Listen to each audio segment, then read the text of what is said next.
whenever I got to Texas, it was hard for me like to adapt to the style of playing Because there. of the way your Because in cultural Colombia, way. I think like in South America we Yeah. all like the tiki-taka. Tiki-taka? Yeah, that's exactly. Yeah. But whenever I got here, like the coach was like, okay, like we like to like send long balls I and know, run, and I was I like, know. that's not how. No. I mean, there are times to do that, Oh yeah. but I feel like most of the U.S. that's how they play.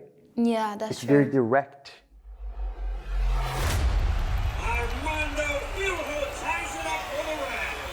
It is the Lane United legend Armando Field. Welcome to FC Game Changer. The football club that will change your game. Welcome back, everyone, to the FC Game Changer show. And today, Sofia Ospina is here with us.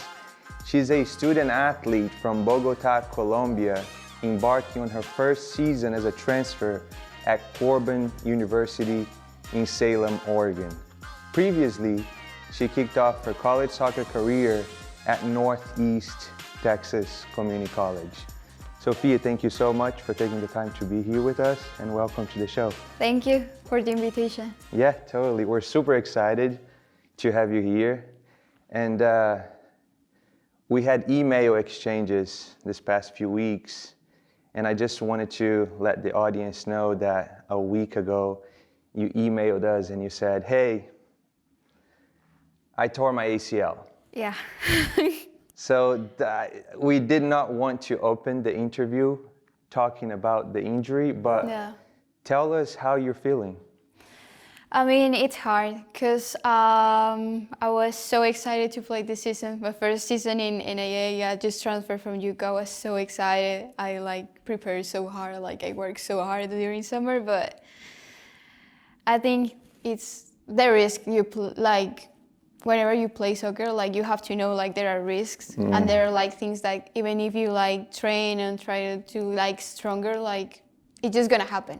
Yeah. And there's nothing like you can do about it. So it's just I have two ways to look at it.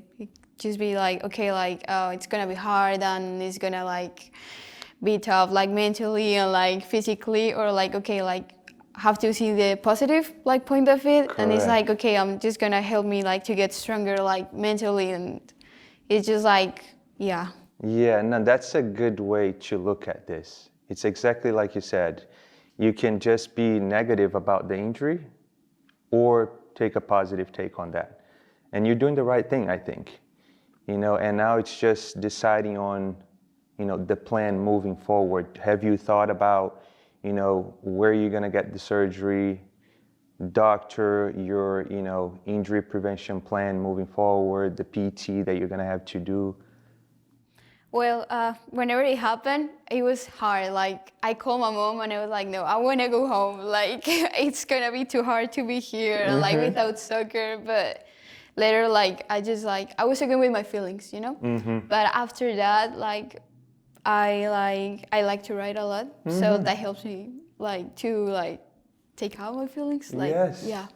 So I was thinking, like, I'm here and they're gonna help me, like the university is gonna help me with the surgery and like with the rehab and the prehab. So I was like, okay, I think it's gonna be like the best option is to be here, even if it's tough. But I think it's gonna be good. Yeah. I think I'm gonna figure out how to do it. No, you said something when I asked you about how you're feeling.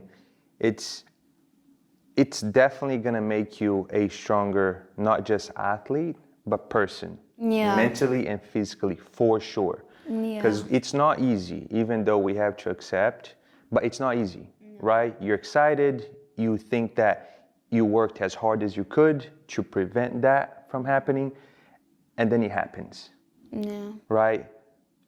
All the surgery, the physical therapy, the rehab you're gonna have to go through will definitely prepare you much better for the next season that you're gonna be playing. Because I think I've talked about this many times in this podcast. I've done not just once, but 2 ACL surgeries. And I don't regret that happening to me at all. That was nowadays I say it was one of the best things that happened to me because a lot of things that happens in a positive way in my life came from the injuries that I've suffered. So just a thing to think about as well, in a positive note that comes from the injury too. And tell us a little bit, so it was during a game? Yeah. Tell us how it happened. Well, I was so excited because it was like after our preseason, we traveled to Arizona like for a week. So we have like game, and the next day like we rest, and game, another game, and so it was like way too much. And it was like How many games? We've played 4 games. 4 games. Yeah, in 6 days. Ooh. Yeah. Okay. And it was on the second game, and I usually play as a left back, but the coach was like, okay, I want you as a winger. And I was so excited. Yeah. And it was like the first ball I touched, like I was going to touch in the game. So I came in, and they sent like a cross, and I was going to protect, I was positioning my body to protect the ball, and later like turn and shoot. And when I was turning, the girl just came from the side, and like her knee went into my knee, and my knee was just went inside. So yeah. It was a contact. Yeah. Yeah, there was nothing you could do. No. Yeah, oh my God. And that's so unfortunate. It's I so know. unfortunate. But even with people, athletes doing everything they can, it goes back to what you said. It doesn't matter. You can be as ready as possible. There's always going to have a risk of a type of injury that could happen. I was asking actually the trainers, like, there was something that I could actually have done, like, to prevent it, and he was like, no, like, even though if you like try like to like the prevention exercises, like, there's always a risk. There's always a risk. So I think I was just unlucky. Yeah. The strength and conditioning and things that you could do, the nutrition, the sleep, the recovery, all of those things are to minimize the risk of getting injured. There's no way you can be 100% like, okay, I'm going to play one entire season and I'm 100% sure that no injury is going to happen. That's never going to happen. There's no way. Yeah, it's just the nature. So let's move on. Let's go away from injury, okay? And the introduction, we mentioned you're from Bogota, Colombia. Yeah. Tell us your soccer journey leading to college soccer in the U.S.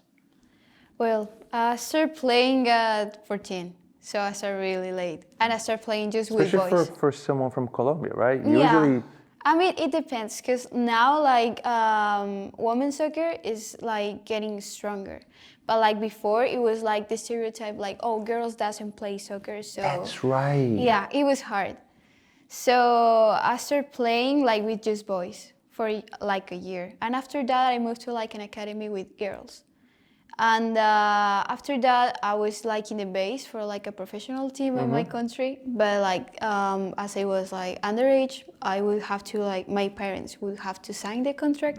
So there was a lot of problems, and like I couldn't play. And I stopped after that for like almost 8 months. And there was a friend told me about an academy that was helping, like their mission is like not to help like players to go professionally, but like to find scholarships here. Here in the U.S. Yeah, so my mom was like, you don't lose anything, like just go and try. Yeah. So I went, and the team was new. So it was just like 3 girls more and me. So they were like, okay, like if you help us to build the team, like we're gonna like do the process for you all. So we started the team, and the team like now is known like in Bogota, like it's a really strong like team. And that's all they do. They find scholarships.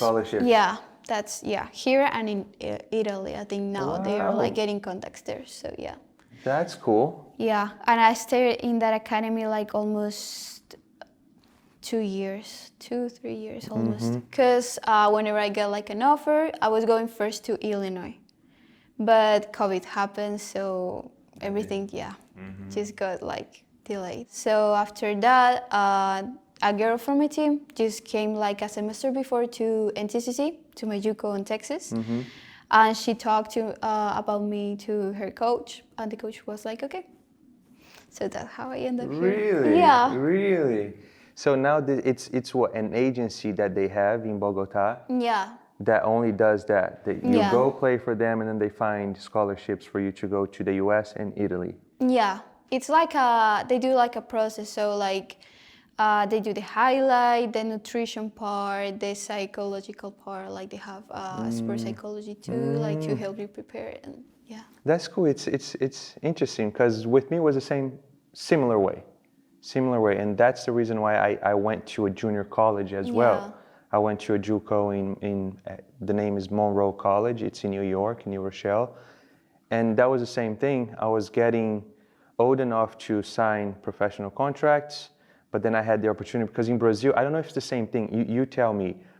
In Brazil, you either play or you go to school.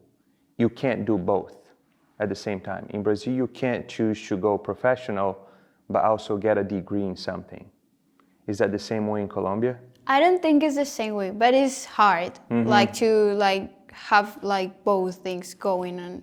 In one in Brazil, you either choose to go all soccer, or you go to an university and you get your degrees. It's either or, but I never wanted to do that. So I found this same thing, academy, that they took, players overseas that they could find scholarships, and they found a bunch of, places in here, and I ended up going to New York as well.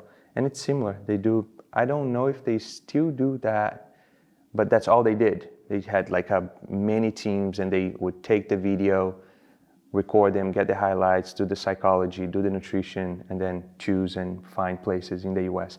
I think we just did US. It wasn't to other countries like. Whenever I was in that academy, it was just like for the US. But now they are like talking with like they having contacts like to in Italy, and I think some in Germany too. I see. That's Yeah, pretty that's cool. They're really growing. cool. Yeah.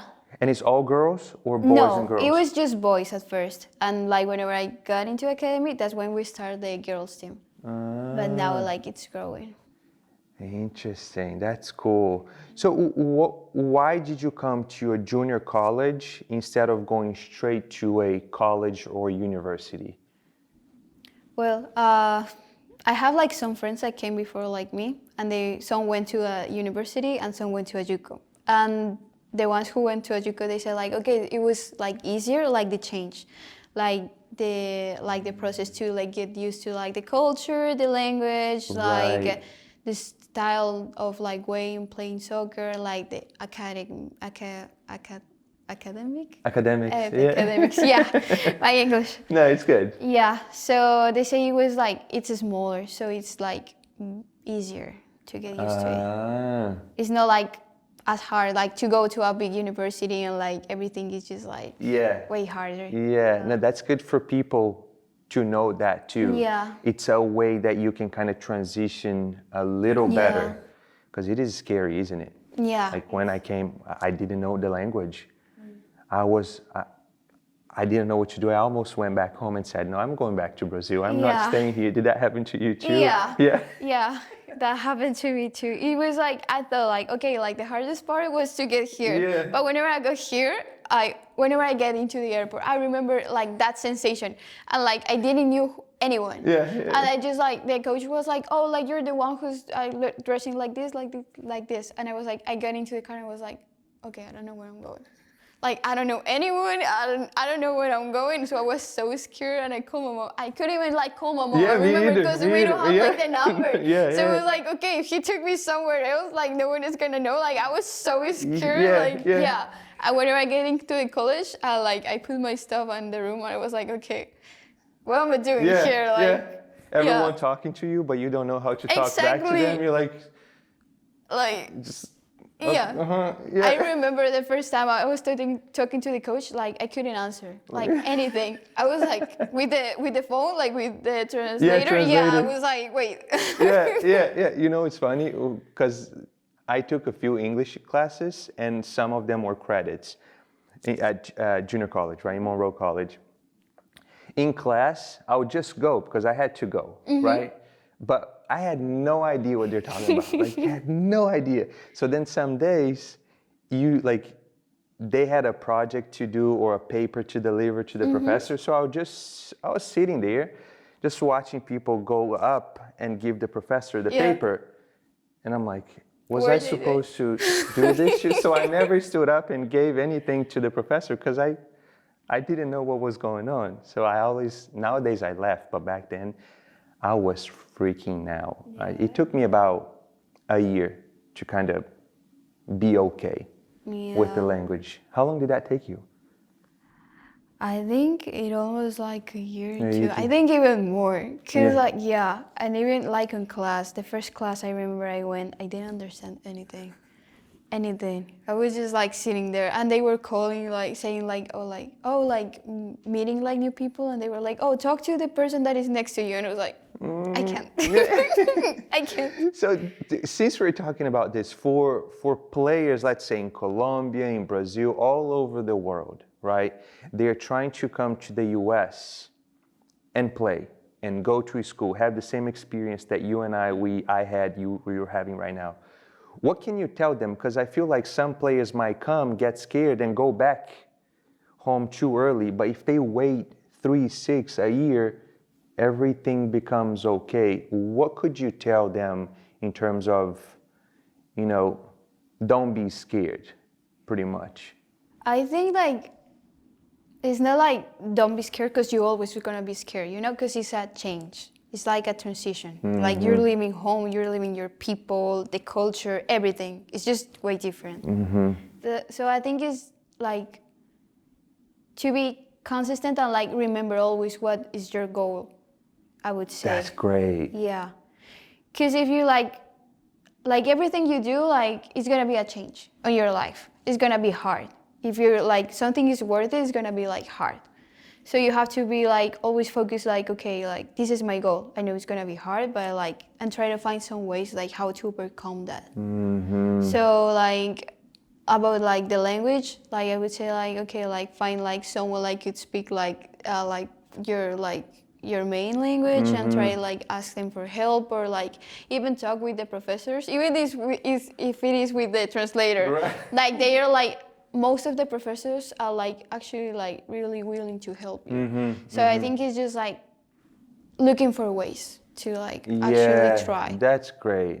That's great. I think people need to hear that. Yeah. Because, I'm sure, I don't know anyone that came, got scared, and said, you know what, this is not worth it. But I'm sure that has happened before to some people. Yeah. And it's like you said, if you keep the goal, it's gonna be worth it. Yeah. Yeah, that's well said.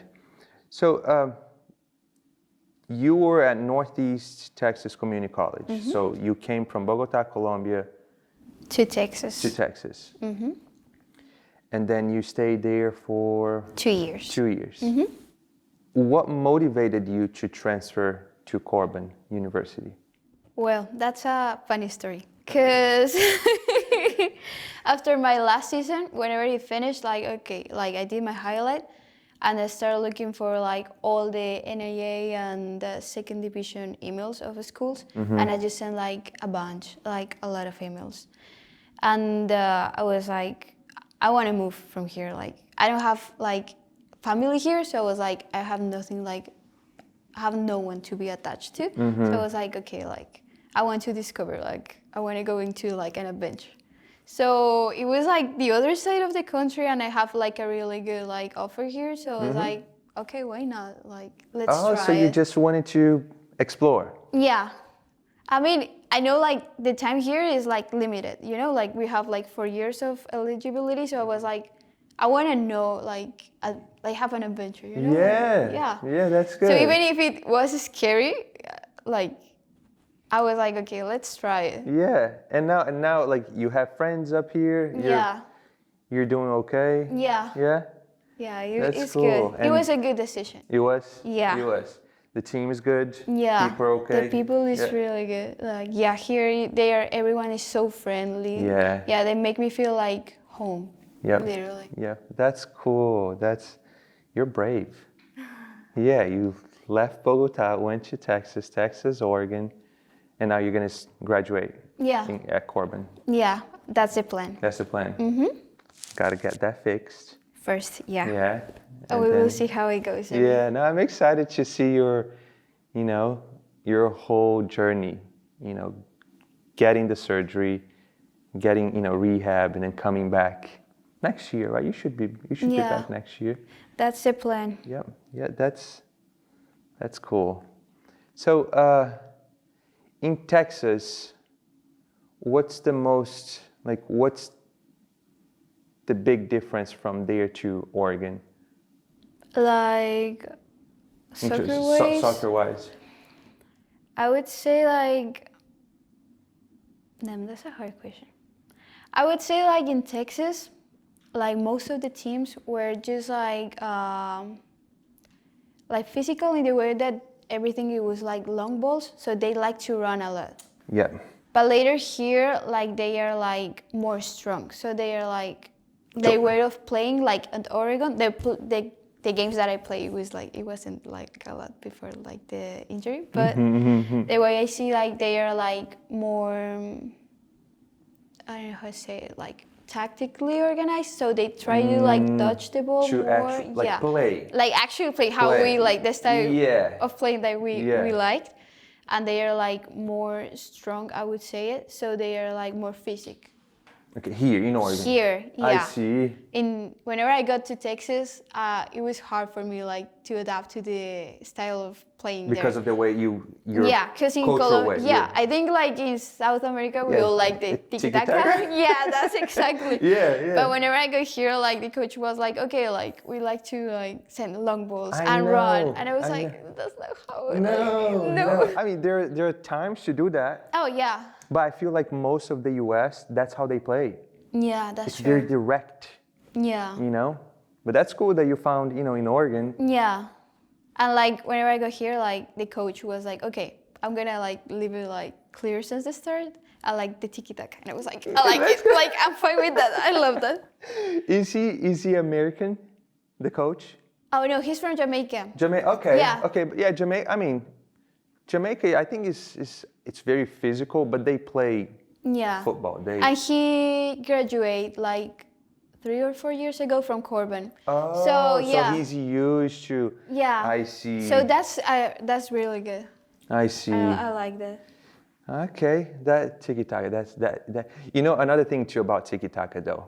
Some teams, that's the only thing they do. They never complete the cycle of, using that strategy, but with the end goal of scoring a goal. That's true. That sometimes I think the U.S. coaches, they don't like as much, because what's the point of just passing the ball around without we need to score goals? True. But if you know how to use that with the right players, with the right mentality, it has to be the best. Like if you look at Man City, what, Pep has done with them. Yeah. They play Premier League, which is mostly direct football. Yeah. But they found a way to play that tiki-taka and still be successful with it. I think it has to be like more than like a way of playing, like a tool, Correct. Because like the main goal of soccer is scoring. So, but like that's like a tool to make it like kind of easier, I would say. Easier to score. Yeah. I see. Because if you play direct, like, I don't know, like, I don't think it, I think the game lose like the magic part, you know? And I think the tiki-taka does help you like to like have a balance between like the transition between each part of the field. And every play is getting involved. Exactly. Right? It's not just like from defense to straight to forwards. I know. Yeah. And that's a good point. It's a tool. Just knowing where to use and how to use it. That's cool. So tell us about your playing style. So you, off camera before the interview started, I always thought you were a defender, like a left back. But tell us a little bit more your, left back transition to winger, the way you play nowadays, and what do you like the most about your position? Well, when I was in Colombia, I was playing as a winger, like a wing, and I love to like the attack, and I love that. But when I got here, the coach was like, "Okay, I want to try you as a wing back." but his style of playing was just like the wingers just took in, so the wing backs can like have all the line to just Yes. go and come back. A lot of work. Yeah, but I love to run. So I think I love that position because of that. It's hard. Yeah. Yeah. You have to be fit. Yeah, and you have to like learn how to recognize when you have to do the run. Because if you do like the wrong run at the wrong moment, you're gonna leave a gap. A gap. Yeah. A big one. Yeah, a big one. Yeah. So that's I think it's a really hard position, but I love that. Okay, so what do you like? Do you like the most the defensive part of it or the attacking part of it, or both? I would say like both. Both. Because I like both. And that's what I like from that position. Because you can attack, but you can also defend. Yeah, that's so cool. I think, yeah. Are you a better attacker or a better defender? I would say attacker. Okay, but you can defend too. Yeah. I'm working like to get better on it, but I love to do both. But I love to attack. Good. That's the perfect, player right there. Because, like you get, now it's changing though. Even the number 9 now is learning how to mark as well. Yeah. So that's cool. That's Yeah. cool. And how did that happen? Was it the coach who saw something in you that they decided to use you that way, or you came up with that idea and asked the coach to play that way? No, he just put me in that position because I'm lefty. So he was like, okay, like I need somebody just like to go up and like do the crosses. Yeah. So yeah. Okay. So I was like, yeah, I can try. And I started playing like the first games on it, the position, and I like it. And he was like, yeah, that's your position. So I was like, okay. That's it. So did that happen in Texas or did that happen here in Oregon? No, in Texas. In Texas? Yeah. So now you brought that over to here too? Are you still? Yeah. Ah, that's cool. Yeah. So yeah. And here, like the coach also have that mentality, like the wingers like to tuck in, and the wingbacks just go back and like forward. So yeah, like. That's cool. So tell us, I think we did talk about this in the beginning a little bit, but just for the audience, again, going back to the international players trying to come here, tell us the challenges that you encountered here when you're adapting to US college soccer. Well, I think like the style of playing, it was just hard. And I think also like you come here and like there's like other people like coming from other countries, and they like culture and style of playing is completely different from yours. So like getting adapt to like know each player and how like they like to play, and like that's hard. I think that was like a hard part of it. And later like also like the coach for him to like understand each player and try to like mix everything, and I've never thought about that. that's really hard. You're so right. I've never thought about that because growing up in Brazil, playing in Brazil my whole life, when I came here I was 22. You're 100% right. I only played with Brazilian players. So I was used to just Brazilian players. Yeah. When you get here, in your team, let's say at Post University, the school I went to, only the goalkeeper was American. Whoa. You're so right. So it makes it harder for us, but also for the coach. For the coach, yeah. I really remember like when I was in the JUCO, I have like friends from Mexico, like Jamaica, Brazil.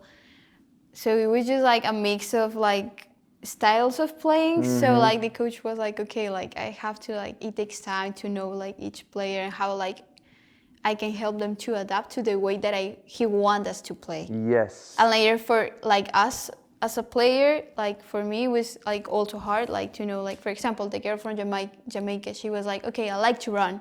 So I have to like, okay, like she likes long balls. Long balls. But later like the girl from Brazil, so she was like, I like to like the ball to the feet. Yep. So you have to like, it's hard like to, okay, like learn how like each player likes. I know. You know what? That makes you a much better player if you adapt to that. Because now you're able to play with anyone. Exactly. That's it's a hard, great point. It is hard. Because in a game you have so many things that you have to decide in a split second, but now you're having to decide, oh, that's the one that likes the long ball.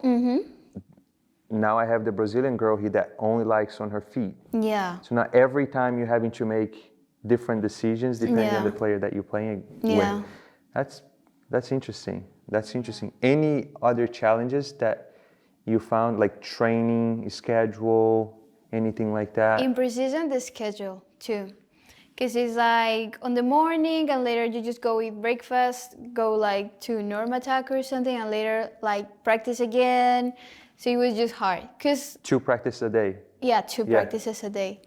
Or later sometimes it was like you do recovery after the other training in the evening. So it was like too much. But I think it's just you just get used to it. You get used to it, Yeah, right? with the time. Yeah, yeah. No, it is very different. Like in Brazil, most of the teams I played, rarely we trained twice a day. And when we did, everything is more on the technical side of the game. And it's over here. I think that's one of the reasons also that I ended up tearing my ACL. I was not used to the amount of games and trainings. Yeah. So when I tore my ACL, it was 2 games before the playoffs. I think it was just fatigue as well. I was done. At that point, I was having to take a lot of ibuprofen, a lot of pain, a lot of shin splints. But I blame on myself. I could have done more in terms of strengthening, in terms of nutrition, sleep, recovery, all of that. So I don't blame anyone else, you know. That's my fault. Do you have any advice for international students considering to play college soccer abroad? Yeah, I would say like be prepared. Physically and technically is important, but like mentally also like it's really important. I think that was like that is hard. Like it's the hardest part of coming here. Cause like physically like you can come here like even like get better, you know? But if you're not mentally prepared, that's gonna be tough. Really tough. So I think like I would say like work on yourself, like read, write, find a way to like that actually like helps you like to drain your feelings and like or find someone you can actually like trust and talk about how you feel, and that helps you a lot. That's a good advice, because as you're saying that again, as we're having this conversation, now I think back, as a soccer player, as a football player, you're always training already to make your physical better, right? You're always going to the gym to get stronger. So you're naturally always working on mostly your physical. You never ever pay attention to how hard it's gonna be mentally. So when you get here, okay, I'm ready physically, but what now? Language, I don't speak. I don't know anyone. Family is back there. Friends are back there. So now it doesn't matter how strong, how good you are soccer-wise, football-wise, because your mental is not going to allow you to play as good as you can. I think that was hard for me. Like that was the toughest part for me. Because whenever I go here, like I feel good, like physically and technically. But after like a month, I was like, okay, like I don't have anybody here. The language is hard, like the culture, and even though like I make good friends, like it's not the same. It's not the same. So I was like, okay, I want to go home. So I got like there was a time that I got really depressed, and I didn't want to like stay by myself, like alone. Like I couldn't like stand to be by myself. So it was really hard. And I just started like reading, and I find like a way for me like to drain my feelings and helps me to feel better is write, like a journal that helps me. So a lot. everything that you're thinking, you're transferring into a paper? Yeah, and it helps you also to organize your thoughts. That's really helpful. That's cool.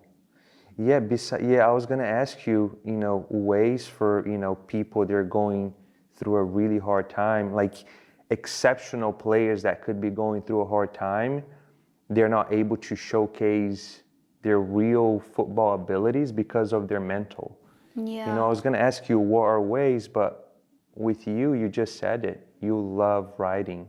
Yeah. So that could be something for them First, to. every person is different because Yeah. like every person is a completely whole world. So I think it's just like it takes you time to get to know yourself. So you just have to like dedicate some time to like see like okay like what is a way that I can actually like or something that can help me to work on myself. You like always try to improve like not only like physically but also like to be a better person. I think Yes. that's like really helpful. Yes, no, that's great to hear. That's, again, it goes back to, I wish I was watching what you're telling me or listening to what you're telling me back when I first came to the US. That would have helped me so much. Yeah, me too. It's so funny. Yeah. Like I want to go back in time, but it's okay. It's okay. I mean, I would say yes, but no. But Because if you're right, you're right. you don't pass all the situations that True. you pass, you wouldn't be the person that you're now. Exactly. So exactly, yeah, Exactly. That goes back to the injury as well. Yeah. Yeah. It's so interesting. Okay, now talking about we can't forget about the academics, right? I actually wish it was just football, Yeah. right? But we got to go to class. Yeah. We got to get good grades. We have scholarships to maintain. How do you balance being a student athlete with, soccer and academics? That's hard. Like my first semester, it was hard because you get here and you don't know how classes are gonna be like anything. But like after the first semester, I noticed that I have to like, I don't know how to say it, like do a schedule, like plan everything, like go like a step like ahead of everything. So, cause that helped me a lot. Cause so whenever we got the syllabus and that stuff on the first week, I was miss like, that stuff. yeah. I miss it. Yeah. I always have like a notebook and I was like, okay, I have like exams and midterms these days.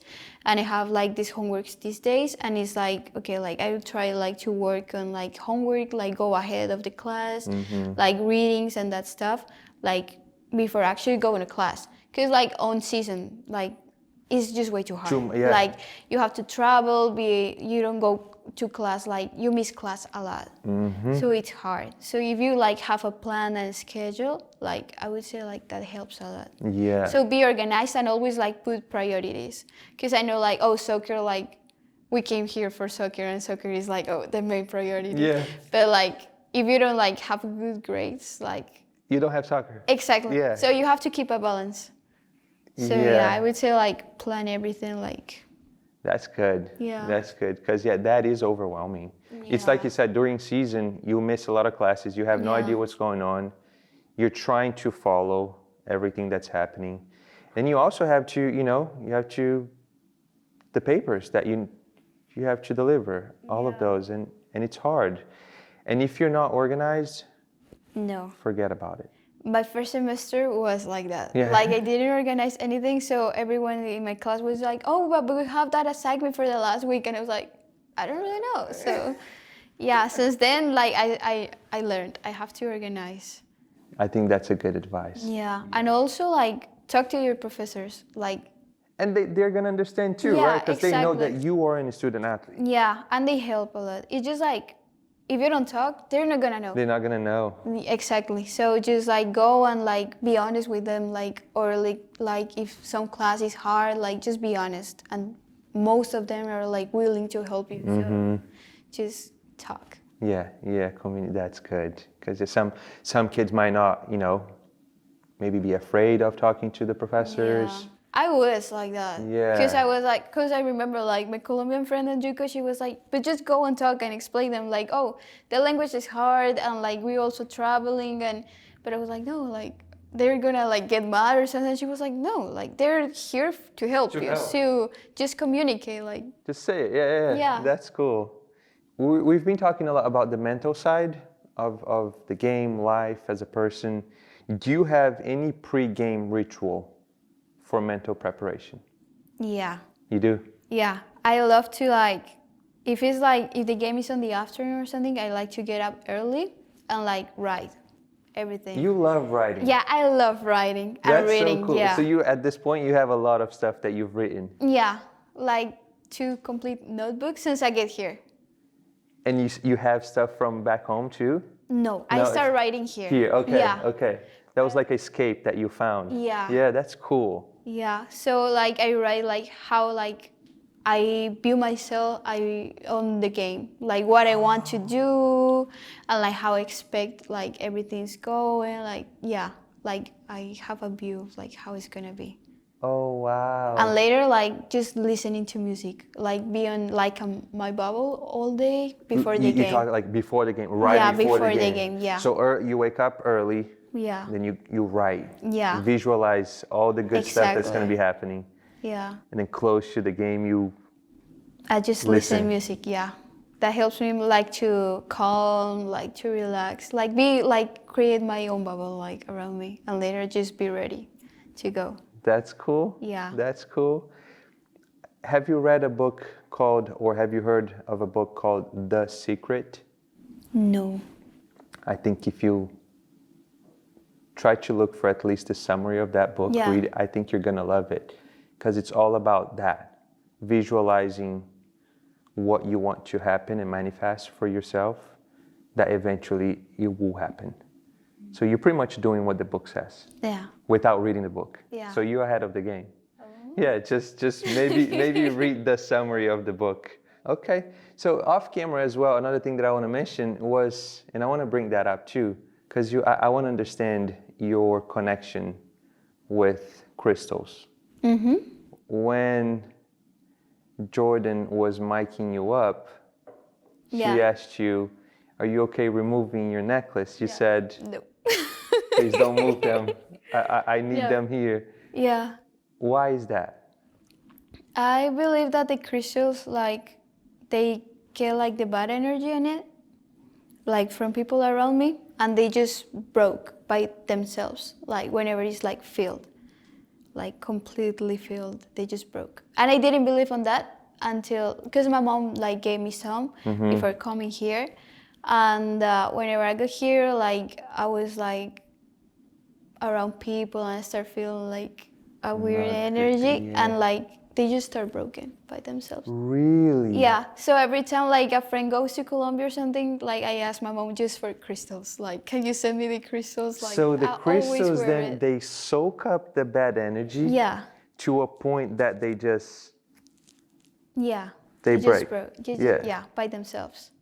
That's cool. I'm gonna start wearing crystals Yeah, too. and it actually like I didn't believe on that, but that like, or maybe it's just me, or I don't know, but for me it works. Yeah. Yeah. Yeah, that's And cool. I noticed like on my Yuko, like there was like a lot of people that that were like have like bad vibes, Bad and vibes. I feel them, but I was like wasn't sure, and the crystals just broke, and I was like, okay, I'm gonna take distance, and my energy I feel different. Like That's good. Because I do believe in that too. Yeah. Because people can drain you with Yeah. their bad, vibes and bad energy. And I think also that's like an advice I would say, like don't try like find people that actually like help you like to get to your goal, that have the Great. same like interest, like the same goal as you. Mm-hmm. Because like that was something that happened to me too. I wanted to like be friends with everyone and everything, just go like if they want to go somewhere, I would, if even I don't want to, like I would say like, oh yeah, I want to go, just to be like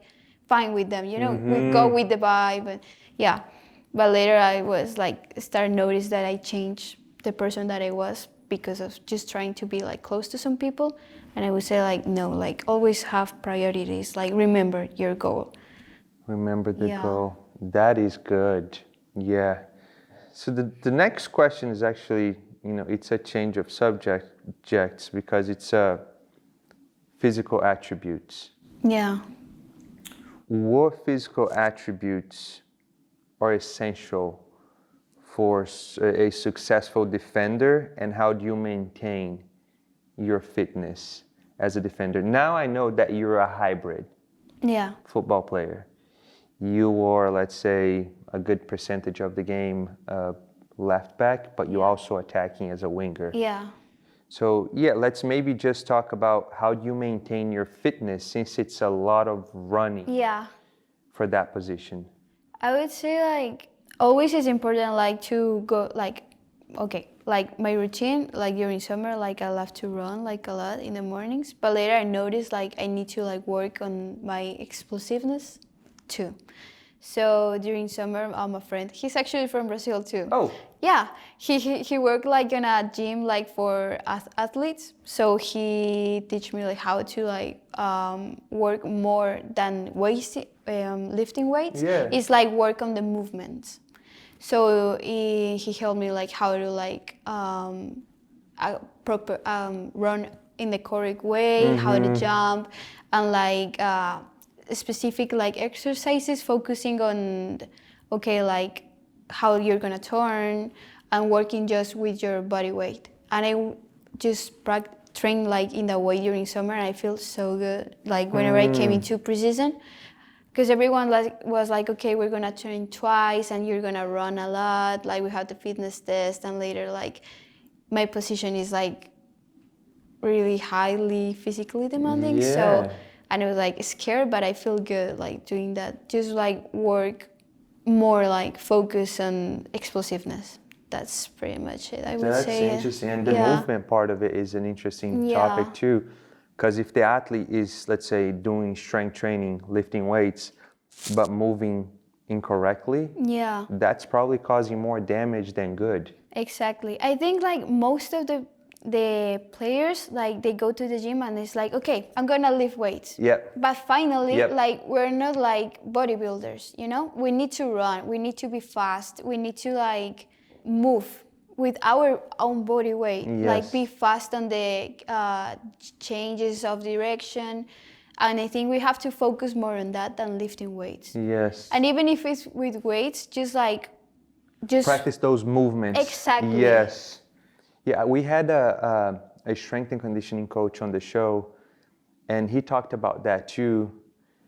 He works with soccer teams, but he's mainly on the University of Oregon football team, American football, and we talked about the difference between both strength training programs.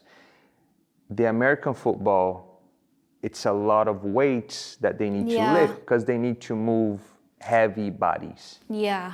He said, soccer players, on the other hand, we don't need to move anyone. No. We need to be as fluid as possible. But he was also saying the strength training will help us be more resilient. Yeah. So that's gonna decrease and minimize the chances of us getting injured. Yeah. But we don't, like you said, we're not bodybuilders. No. So yeah, I think it's just like to focus like also like for each position that you have, for like example like wingbacks and wingers, forwards, they need to be like fast in their movements, and later defenders also have to be like strong. So I think it's just like okay, like focus on like analyze your position, and okay, I need to focus on this, and this, and work from there. I would say yes. Yes. So as a more on the defensive side of things, how do you handle that mental and physical demands of playing as a defender in a game? Well, I think it's a lot of pressure, isn't it? Yeah, I think it's hard. Like I've been working on that since I get here, and it's really hard because as a defender, you're like the last line it has like on the team before the goal. Yep. So if you do a mistake, it could be like the end of the game. Yeah, 0-0, Exactly. 89th minute. Yeah, you made a mistake, goal, what happened there? Yeah. So I think it's also like every time like in Majuco, it was hard. Like the mentally part of being a defender, it was hard for me because every time I made a mistake, I just get into my mind and I close myself. And I was like, the team is gonna be mad, they made a goal because of me. But later, like, I just noticed, I start writing again. Yep. And I noticed like, okay, the game is like is consists of what? Like a player lose a ball and the other player get it, and that's how like, and finally you just score. That's the way of the game. It's simple. We just like make it more complicated than it is. And finally, everyone makes mistakes. Yeah. You know? So it's okay to make mistakes. That's how the game works. Yeah. So it's just like, if you made a mistake, okay, like think about it for a minute, okay. just go over it and keep going. Yeah, move Because if on, you yeah. stop, the only person is gonna like get mad with you is yourself. Because the other players are focused on themselves, on the ball, on the game, what's going on. The Yeah. coach is like looking all the people, all the team. So you're just just overthinking on that. Yeah, you're beating yourself up for Exactly. no reason. Exactly. So Yes. just go over it. I know Yes. it's hard, because you're like, if you do a mistake, it's like, okay, like, no, like, that's gonna happen again, and no, that was my fault. This goal was because of my fault. But finally, like, that's how the game is. Yeah. Just like, I think we have to always remember to enjoy the game. Yes. Like, why you play. Like, my second season, it was hard, like, mentally. Because if I made a mistake, I just get into my feelings, and then, like, I close myself, and I was like, okay. And then you don't play well for the rest of the game. Exactly. Then you're done. Yeah. Yep. So I was like, okay, just if I do a mistake, just go over it, just keep playing. Yeah. So, and enjoy, like, because most of the times, like, we forget to enjoy the game. Yes. Just enjoy it. Yes. Yes. You're totally right. Because if you keep, the more negativity that you bring to yourself, the less you're gonna play. Exactly. Yeah. Okay, Sofia, we're getting to an end, and we ask this question to every single guest. Mm-hmm. And tell us a game changer moment in your life and why. Before the injury, I would say it was the time, like, after my first year in JUCO, whenever I got, like, really, like, the mental part was tough for me. Like, I get depressed, and, like, I want to go back home and stop playing at all. But later, like, finding, like, ways to, like writing, reading, like, to drain my feelings and get me to know more. It was a moment that I would say that. But now with the injury, I would say, like, this is gonna be like a change. That's gonna change completely. Like, what my plans were, and, like, everything, like how I play, me as a person itself.